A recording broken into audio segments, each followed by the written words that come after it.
রাজনৈতিক জগতে নক্ষত্র পতন, প্রয়াত বর্ষিয়ান নেতা মুকুল রায়। রবিবার গভীর রাতে কলকাতার একটি নার্সিংহোমে শেষ নিঃশ্বাস ত্যাগ করেন তিনি। মুকুল রায়ের প্রয়াণে শোক জ্ঞাপন করেছেন রাজ্যের বিভিন্ন স্তরের রাজনৈতিক কর্মীরা। এক সময়কার রাজনীতি চাণক্যের মৃত্যুতে রাজনৈতিক জগতের এক অধ্যায় সমাপ্তি ঘটল। বাম আমলে বিরোধী রাজনীতি হোক বা সরকারের থেকে শাসক দলের সংগঠন তৈরি, একা হাতে সামলেছেন প্রয়াত তৃণমূল নেতা। পলিটিক্সে একটা অধ্যায় দীর্ঘদিন 2000 সাল থেকে আজকে 2026 একসঙ্গে 26টা বছর কাটিয়েছি। মানে অনেক স্মৃতি আছে, মানে কি বলবো। এই নানুরে হত্যা হয়েছে, মমতাদি রেল মিনিস্টার খবর দিয়েছে।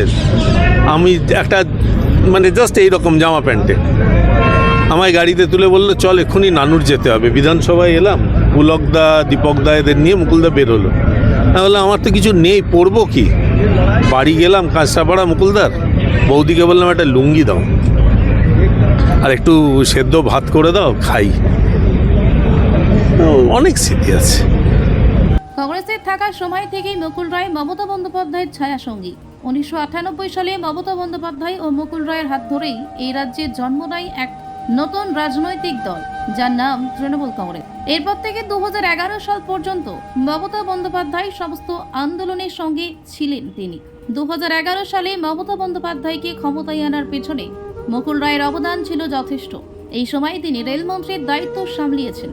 কিন্তু সারদা ও নারদা মামলায় মুকুল রায়ের নাম জড়ানোর পর থেকেই দূরত্ব সৃষ্টি হয় তৃণমূল সুপ্রিমো মমতা বন্দ্যোপাধ্যায়ের সঙ্গে। সেই সময় জল্পনা উঠে নতুন দল গঠন করতে পারেন মুকুল রায়, কিন্তু এই জল্পনার কিছুদিন পরেই আচমকা তিনি বিজেপিতে যোগদান করেন। যখন শুরু করেন তার ভালো হয়, কোনো সময় মন্দ হয়, এটা একটা ট্রেড সাইকেল। এ নিয়ে কোনো বিচার বিশ্লেষণের প্রয়োজন তিনি অসুস্থ হয়েছিলেন, মারা গেছে, এবং আমি মনে করি তার ছেলে তার বাবার সমস্ত কাজ সেগুলোকে আরও ত্বরান্বিত করবে। রাজনৈতিক ব্যক্তি যে কোনো রাজনৈতিক দল এক সময় খুব প্রাধান্য পান, এক সময় অপ্রাসঙ্গিক হন। রাজনৈতিক যে বাগান, সেই বাগানে এটা সবথেকে গুরুত্বপূর্ণ একটি বিষয়। আচ্ছা, বিজেপিতে থাকার সময় তিনি শক্ত হাতে সামলান তৃণমূল বিরোধী আন্দোলন। বিজেপির মঞ্চ থেকে মমতা বন্দ্যোপাধ্যায় ও অভিষেক বন্দ্যোপাধ্যায়ের বিরুদ্ধে বারংবার বিভিন্ন অভিযোগ তোলেন। অবশেষে 2021 সালে মুকুল রায় বিজেপির টিকিটে জয়লাভ করলেও তৃণমূল সরকার গঠনের কিছুদিনের মধ্যেই তিনি এবং তার পুত্র শুভ্রাংশু রায় পুনরায় তৃণমূলে যোগদান করেন। পৃথিবী ছেড়ে সবাইকেই যেতে হয়। মুকুলদা অনেক দিন ধরে অসুস্থ ছিলেন, কথা থেকে অনেক বলতে পারে। এর আগেও আমি একবার বাড়িতে গেছিলাম অসুস্থ, তিনি চলে গেছেন। ঈশ্বরের কাছে এটাই কামনা করব উনি যাতে স্বর্গবাসী হন। মিটিংয়ে ছিলাম বিধানসভায়, উনি আমাকে ওনার গাড়িতে করে তুলে নিয়ে রাইটাসে নিয়ে গিয়েছিলেন 12/11/2012 সোমবার। এটা খুব মনে পড়ছে।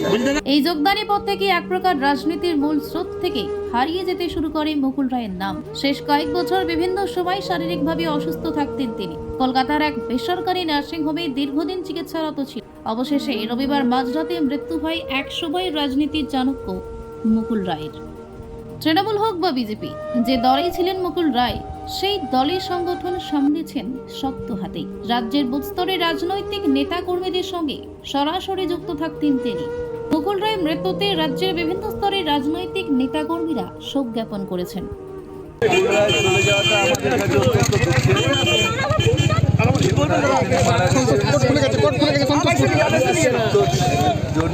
মোবাইল একটু পেছনে